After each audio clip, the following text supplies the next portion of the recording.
Boa noite, pessoal. Boa noite. Beleza? Vocês estão felizes? Oi. Amém. Então, hoje a gente vai falar sobre um personagem que eu amo muito na Bíblia. Deus tem falado muito comigo ultimamente sobre esse tema. E, enfim, a gente vai falar algumas coisas, vamos ler alguns versículos. E se no final, se tudo der certo, 2 ou 3 converte. Amém. Amém. Então, esse personagem que eu gostaria de falar com vocês é sobre Sansão. E para isso, a gente não vai ler a história dele toda, senão vai ficar muito longo, mas vamos ler Juízes 16, do versículo 23 ao 31, que é o final da história dele. E a gente vai relembrando outras partes da história conforme a gente for avançando na pregação. Beleza? Quem achou diz amém. Amém. Quem não achou fala, nossa, como já é bonito. Nossa, como já é bonito. Amém. Amém. Você foi pela fé, né? Então vamos lá. O títulozinho, que aparece aqui na minha Bíblia é A Morte de Sansão. E começamos assim, né? Então os príncipes dos filisteus se ajuntaram para oferecer grande sacrifício a seu deus Dagom e para se alegrarem. E diziam: nosso Deus nos entregou nas mãos a Sansão, nosso inimigo. Então o que estava acontecendo aqui, né? Só dando um pequeno contexto. Os filisteus tinham acabado de capturar Sansão, e nesse momento eles estavam celebrando, né? Porque Deus tinha entregado Sansão, quer dizer, porque Dagom é o Deus deles, tinha entregado Sansão ali para eles, né? Quando eles pegaram Sansão, eles cegaram Sansão, e aí Sansão estava lá sendo feito de bobo pelos filisteus enquanto eles celebravam a Dagom, que era o Deus deles. Versículo 24. Vendo o povo, louvaram o seu Deus, porque diziam: nosso Deus nos entregou nas mãos o nosso inimigo, e o que destruía a nossa terra, e o que multiplicava os nossos mortos. Alegrando-se-lhes o coração, disseram: mandai vir Sansão para que nos divirta. Trouxeram Sansão do cárcere, o qual os divertia. Quando o fizeram estar em pé entre as colunas, quando o fizeram estar em pé entre as colunas, disse Sansão ao moço que o tinha pela mão: deixe-me para que apalpe as colunas em que se sustém a casa, para que me encoste nelas. Lembrando que Sansão estava cego, por isso que ele pede auxílio do cara para apalpar as colunas. Ora, versículo 27, a casa estava cheia de homens e mulheres, e também ali estavam todos os príncipes dos filisteus, e sobre o teto havia uns 3.000 homens e mulheres, que olhavam enquanto Sansão os divertia. Sansão clamou ao Senhor e disse: Senhor Deus, peço-te que te lembres de mim e dá-me força só esta vez, ó Deus, para que me vingue dos filisteus ao menos por um dos meus olhos. Abraçou-se, pois, Sansão com as 2 colunas do meio em que se sustinha a casa, e fez força sobre elas com a mão direita em uma e com a mão esquerda na outra, e disse: morra eu com os filisteus. Inclinou-se com força, e a casa caiu sobre os príncipes e sobre todo o povo que nela estava, e foram mais os que matou na sua morte do que os que mataram na sua vida.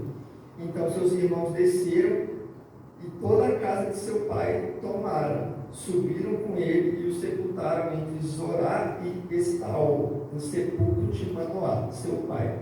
Julgou ele a Israel 20 anos. Beleza. Esse é o final trágico, podemos dizer assim, da história de Sansão. Eu acho Sansão muito legal. Eu queria botar o nome do meu filho de Sansão, a Nath não aprovou. Eu tentei pesquisar como que fala Sansão em todas as línguas possíveis, mas em nenhuma soa muito mais legal do que é mesmo. Mas enfim, eu gosto muito de Sansão, e esse é o final da história dele. Ele foi juiz de Israel. E o que eram os juízes, até dando um pouco de contexto para todo o livro de Juízes. Nessa época, o que acontecia basicamente, caso você já tenha esse livro, você já sacou isso rápido, você já tenha lido esse livro.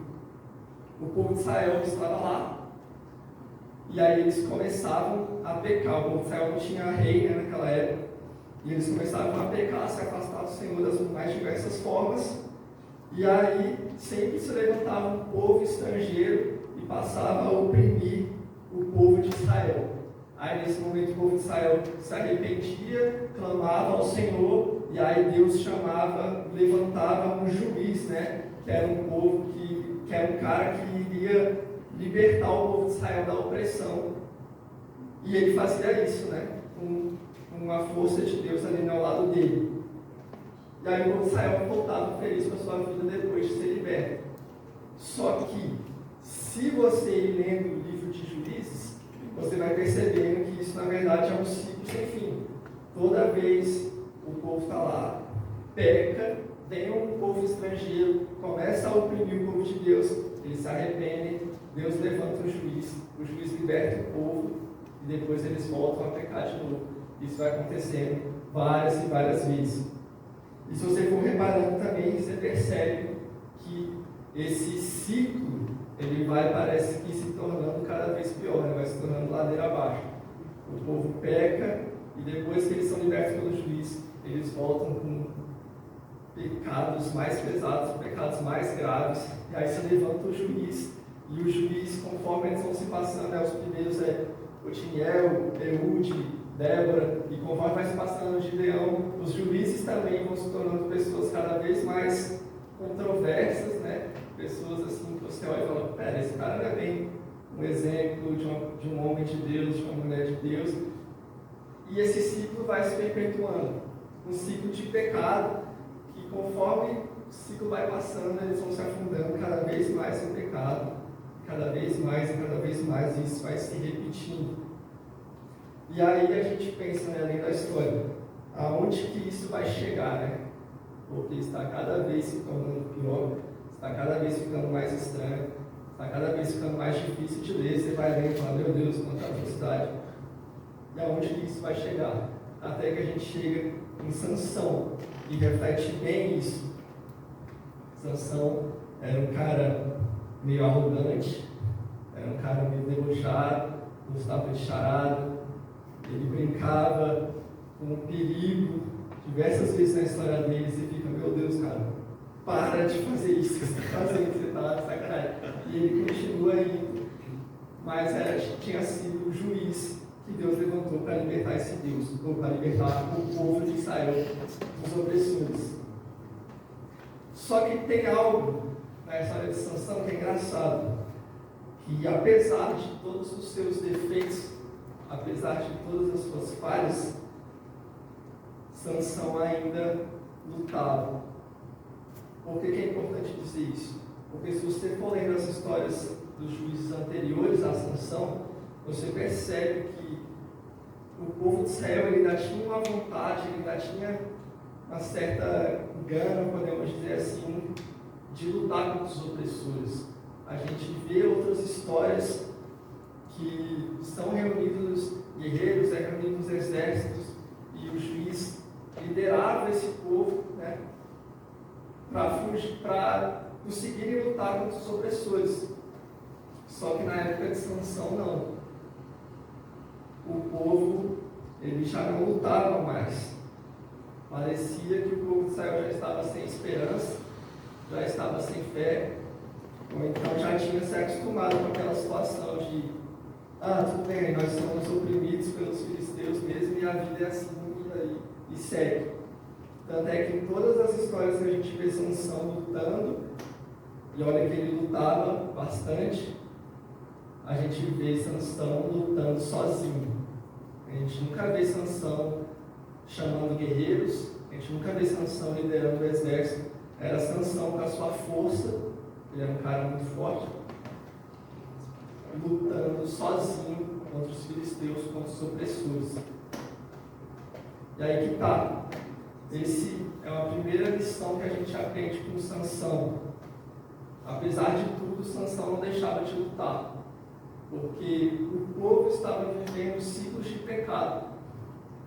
E os ciclos de pecado, eles acabam fazendo esse efeito na gente.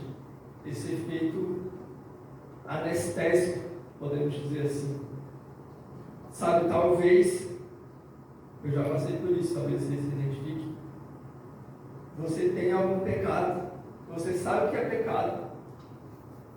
E aí a primeira vez que você comete aquilo, você fica triste, você vai para o seu quarto, sei lá, você chora, você pede perdão a Deus. Na segunda, na terceira vez, você ainda se arrepende e fala, meu Deus, eu quero parar com isso, me ajuda, me dá força. Mas talvez na quarta, na quinta, na sexta, sei lá, você parou de se arrepender. Talvez em algum momento você simplesmente pare de lutar contra esse pecado, você simplesmente aceite, é assim mesmo, eu não consigo vencer esse pecado, eu não consigo sair desse ciclo vicioso. Eu toda vez me arrependo e no final eu vou lá e peco de novo, peco novamente. E você para de lutar, assim como talvez o povo de Israel estava nesse momento. Poxa, a gente sempre luta, mas os opressores sempre vêm de volta e atacam o nosso povo e matam o nosso povo. Então, para que lutar? Mas Sansão, mesmo com todos os seus defeitos, ele continuava lutando, continuava seguindo em frente e não se dava por vencido. E lutava pelo povo dele, lutava contra a opressão dos filisteus. Só que aí chega um momento, que a gente lê nos versículos. Sansão lutava, Sansão não desistia, Sansão não se rendia. Mas aonde que chegou Sansão com tudo isso? Aí a gente chega nos versículos que a gente leu. Sansão está derrotado, Sansão está sendo humilhado, Sansão está sendo feito de bobo, ali na frente dos filisteus. E tudo isso estava refletindo o próprio estado espiritual de Israel. Da mesma forma que Israel estava sempre pecando, se arrependendo, depois ia lá e pecava de novo, estava nesse ciclo vicioso. Sansão também. Quando a gente lê a história dele, a gente vê esses momentos que Sansão faz uma besteira, Deus com misericórdia livra ele, e aí quando você avança um pouquinho na história, Sansão está fazendo outra besteira. Com a própria Dalila. Primeiro que ele se apaixona por Dalila, que era um estrangeiro, que já era uma proibição de Deus naquela época, você casar-se e ter uma relação com um estrangeiro. E ele brinca com o perigo várias vezes. Dalila fala, qual é o segredo da sua força? Aí ele vai lá, o segredo é você tem que me amarrar com a corda, sei lá o que e tudo mais. Aí Dalila vai lá, amarra ele, vem os filisteus, ele não era o segredo dele, ele se desfaz das cordas, derruba os filisteus e ele continua com Dalila. Aí depois ele fala, qual é o segredo? Ele vai falar, não, você tem que fazer aquilo. E ele vai brincando, até que chega um momento que ele fala a verdade, sei lá por que ele conta a verdade. Talvez tinha chegado um momento que Sansão falou, quer saber, eu sou forte mesmo. Ninguém vai me ganhar. Então, na verdade, o segredo é o meu cabelo mesmo. E aí ele chega no estado que ele está. Ele é pego numa emboscada, que nem sei se é emboscada de tão óbvio que é. E está lá, fraco, humilhado, derrotado, sendo feito de bobo pelos filisteus. Só que quando a gente para pensar, a história de Sansão não é tão maluca assim.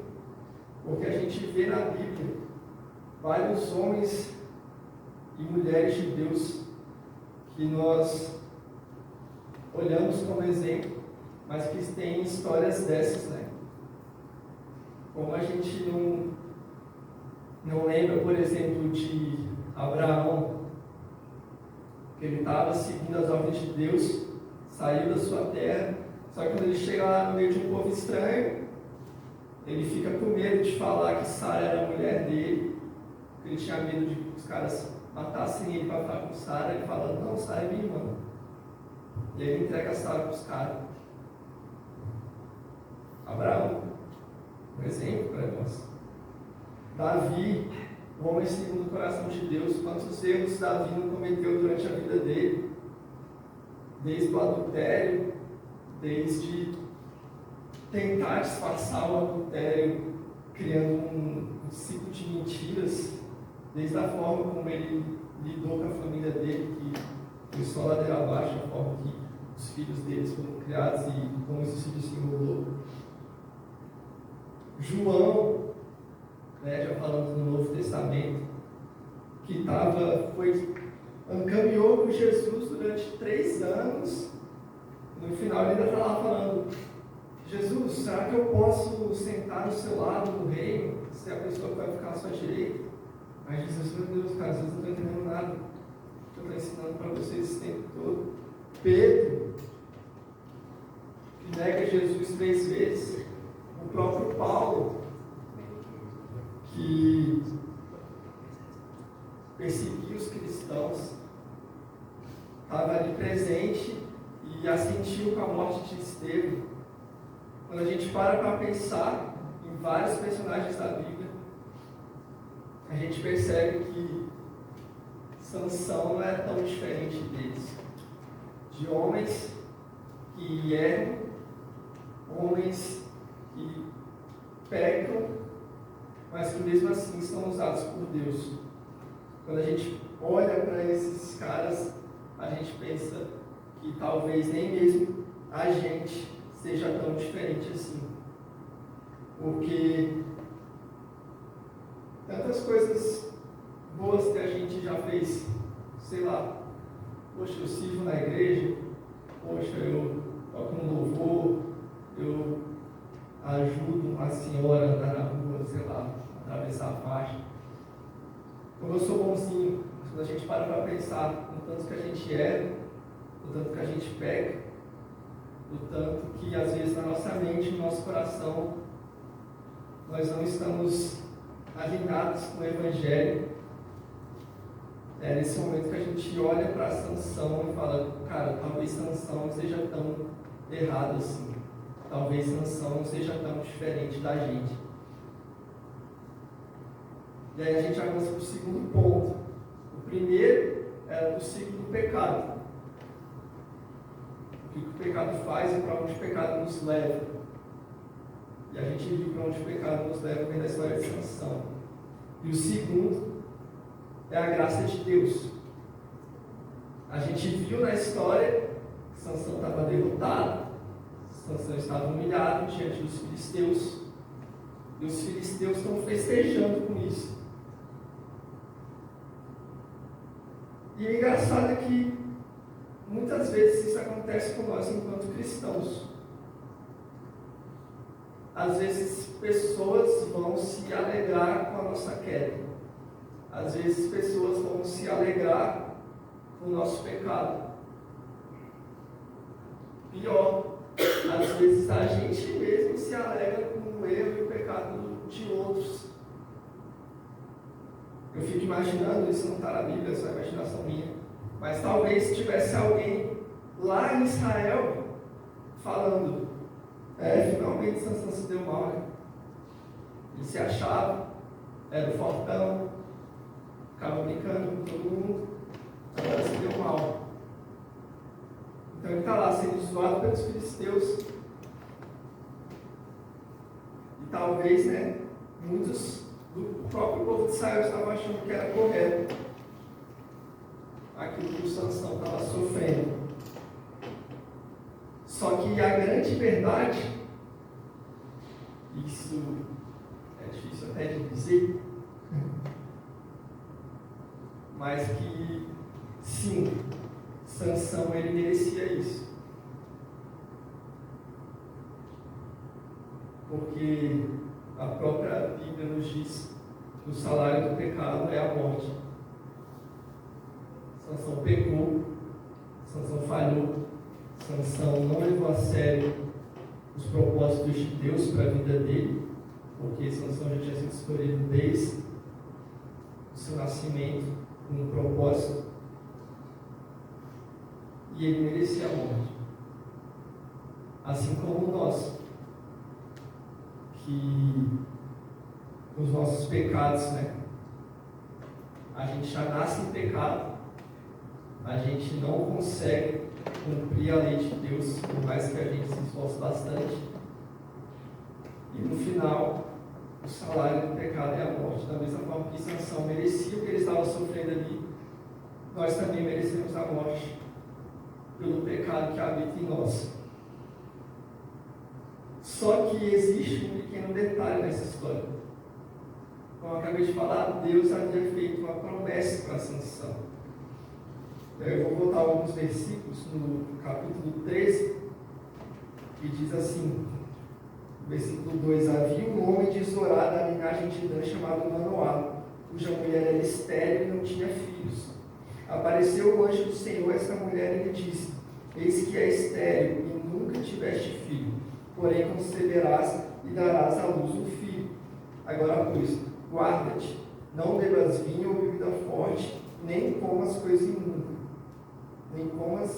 imunda, porque eis que tu conceberás, darás à luz um filho, sobre cuja cabeça não passará navalha, porquanto o menino será nascido, consagrado a Deus desde o ventre de sua mãe, e ele começará a livrar a Israel do poder dos filisteus. Então tinha uma promessa na vida de Sansão, de que ele iria começar a livrar o povo de Israel da opressão dos filisteus. E nesse momento, Deus vai cumprir a promessa, apesar de Sansão. Mesmo com Sansão, com todos os seus pecados, com todos os seus erros e com todas as suas falhas, Deus tinha uma promessa para a vida dele.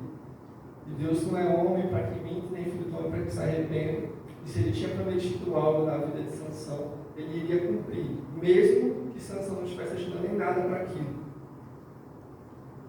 E aí Sansão, no último ato da sua vida, literalmente, porque é ali que ele morre, ele finalmente entende que a força dele não vinha dele, mas vinha de Deus.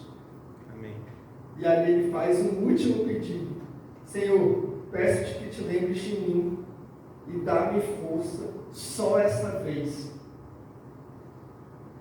Finalmente, Sansão, prestes a morrer, ele entende que a força dele vem de Deus, e pela fé ele consegue quebrar o ciclo de pecado que havia na vida dele. Ele consegue quebrar esse ciclo de pecado que havia afundado ele, que havia levado ele até aquele lugar. E Deus permite, né, que ele faça um último ato ali, perante a fé, perante finalmente ele entender que ele precisava de Deus naquele momento, que não eram os seus músculos que conseguiam fazer com que ele vencesse isso, mas era a fé em Deus. E o engraçado é que quando os filisteus capturam Sansão e raspam o cabelo dele, quer dizer, raspam o cabelo dele, depois capturam, para estar na ordem certa, a Bíblia fala que imediatamente o cabelo dele começa a crescer de novo. Só que, se o cabelo dele começou a crescer de novo, e os filisteus sabiam que o poder dele vinha do cabelo, né? Por que eles não ligaram para isso? Daí eu fico imaginando, né? E provavelmente, eu pensando muito nisso, imagino que eles pensaram: cara, Sansão pecou, Sansão fez tudo errado, e o Deus dele entregou ele para a gente. Agora ele vai morrer. Porque se um Deus virou as costas para ele, deixou ele ser entregue, agora não tem mais como. Porque provavelmente era assim com o Deus deles, com Dagon. Provavelmente eles pensavam: cara, eu nunca vi Dagon perdoar uma pessoa que pecou contra ele. Eu nunca vi Baal perdoar uma pessoa. Eu nunca vi, sei lá quem, o Exódia, perdoar uma pessoa. nem os filisteus estavam contando com a graça de Deus. E aí que está. Existem vários deuses, na verdade nem são deuses porque eles não existem.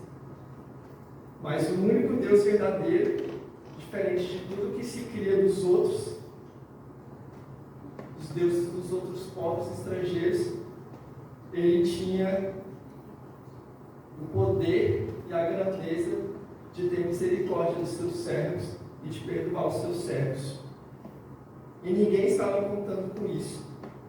E engraçado que às vezes nem a gente conta com isso. Quantas vezes a gente já pecando, caindo, fazendo coisa errada, a gente fala: ah, cara, vou parar de ir para a igreja, não está dando certo. Ou então a gente faz alguma coisa e pensa: meu Deus, eu não vou nem mais orar, porque eu não tenho mais cara de pau de chegar perto de Deus, porque Ele não vai me perdoar. Dessa eu passei de todos os limites, caí na graça. Nós somos assim. Mas Deus, contra tudo e contra todos, contra tudo que se acreditava naquela época, né, dos outros deuses falsos que existiam, Deus era o único que perdoava. Deus era o único que tinha misericórdia dos seus servos. Deus era o único que olhava para o arrependido e falava: tudo bem, eu te dou uma outra chance. E aí, a gente vê Sansão sendo zoado pelos filisteus, e a Bíblia não especifica exatamente como é que ele estava sendo zoado, mas talvez por ele ser cego, o pessoal estava batendo nele, falando: ei, quem te bateu? Você não é um fortão? Você não é um poderoso? Não é um cara que derrubava todo mundo? Agora você não está fazendo nada. Aquela famosa frase, né? Salva-te a ti mesmo. Você não é um bonzão? Por que você não se salva? Sendo cuspido, sendo chutado? Talvez. E aí Sansão, ele pega uma coluna, pega outra coluna, e aí ele, de braços abertos, morre perante os inimigos, parecido com outra pessoa, né? E a gente vê aí que a história de Sansão aponta para Cristo. Só que, diferente de Sansão, que estava ali sofrendo e morrendo pelos seus próprios pecados, pelos pecados ali do povo de Israel também, Cristo não. Cristo morreu sem pecado, pelos pecados de toda a humanidade. Mas semelhante a Sansão, a gente vê que na morte dele houve mais glória do que na sua vida. Apesar de ter acontecido muita coisa grandiosa enquanto Jesus estava vivo, da mesma forma que Sansão também teve atos grandiosos enquanto ele estava vivo, na sua morte foi o maior ato da vida dele. E dessa forma, Deus finalmente alivia Sansão da pior luta que ele lutou a vida toda. Deus alivia Sansão do seu pior inimigo, que no final de contas era ele mesmo. Era lutar com o seu próprio pecado, era lutar contra a sua arrogância, contra o seu ego, contra se achar o mais forte. E Deus finalmente alivia Sansão dessa luta, com ele cumprindo o seu propósito na morte. E essa é uma graça que existe, incrível, de saber que nós que cremos em Jesus, haverá um dia em que nós não precisaremos lutar contra os nossos próprios pecados. Haverá um dia que a gente não vai precisar mais falar: Deus, pequei de novo, me perdoa. Um dia que a gente não vai ficar mais se remoendo na nossa cabeça falando: nossa, será que eu estou sendo um hipócrita porque eu estou lá servindo na igreja, mas quando na igreja eu fiz tal coisa, eu fiz outra coisa? Porque haverá um dia que nós estaremos com Cristo, nós teremos como Ele é, e não haverá mais pecado, não haverá mais luto, não haverá mais morte. Amém.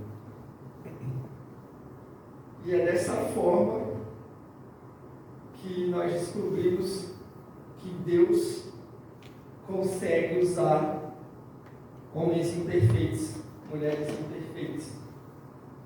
Eu acho que todo mundo já passou por essa crise de falar, cara, como é que eu vou pregar, ou tocar, ou servir, ou fazer qualquer coisa, se essa semana eu cometi tal pecado? Ou às vezes no mesmo dia, cara, de manhã eu estava lá cometendo um pecado, e agora eu vou à noite para a igreja. E aí a gente descobre que Deus ele tem o poder de redimir todas as coisas. E Deus tem o poder de fazer tudo novo. E que Deus é capaz de usar pessoas imperfeitas. E isso não é de maneira nenhuma um incentivo a gente a pecar. Mas é um incentivo para a gente, assim como Sansão, não desistir da luta. É chato, é difícil. Tanto que na Bíblia a gente vê os apóstolos sempre recomendando, nas cartas da igreja, falando: persevere, aquele que perseverar até o fim, persevere na fé. Sempre palavras de continue, vai, não desista. Por quê? Porque não é fácil. Não é fácil lutar contra o pecado que está dentro da gente. Não é fácil caminhar uma vida santa. Não é fácil servir a Deus nesse mundo com tanta coisa errada acontecendo. Mas a história de Sansão sempre me lembra disso. De que Deus consegue e pode usar pessoas imperfeitas. De que não existe um pecado que Deus se assuste demais. Falei, esse não é demais para mim. Não, Deus sempre consegue olhar com misericórdia e perdoar aqueles que se arrependem e recompensar aqueles que perseveram na caminhada com Cristo. E aí no final eu separei uma frase que eu li em um lugar que eu acho muito legal, que fala: Cristo nos salva do mal e nisso Ele nos salva até de nós mesmos.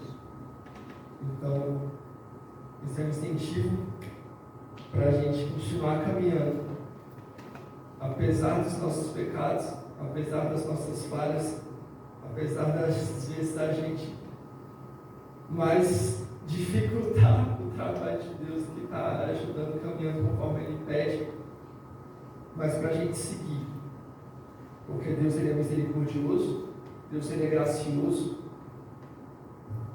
e Deus ele usa pessoas imperfeitas. Amém? Amém. Vou fazer uma oração para a gente encerrar. Pai, em nome de Jesus, muito obrigado, Pai, pela vida de cada um que está aqui essa noite. Se dispôs a vir no sábado à noite aqui para a sua casa, Jesus, estar em comunhão com os teus irmãos, te louvar, ouvir a tua palavra. Em nome de Jesus, Pai, que o Senhor possa nos fortalecer, Pai. Que a gente possa entender, Jesus, que nós não conseguimos lutar contra o pecado com as nossas próprias forças, Jesus. Nós não conseguimos lutar contra os desejos da nossa carne com as nossas próprias forças, Deus.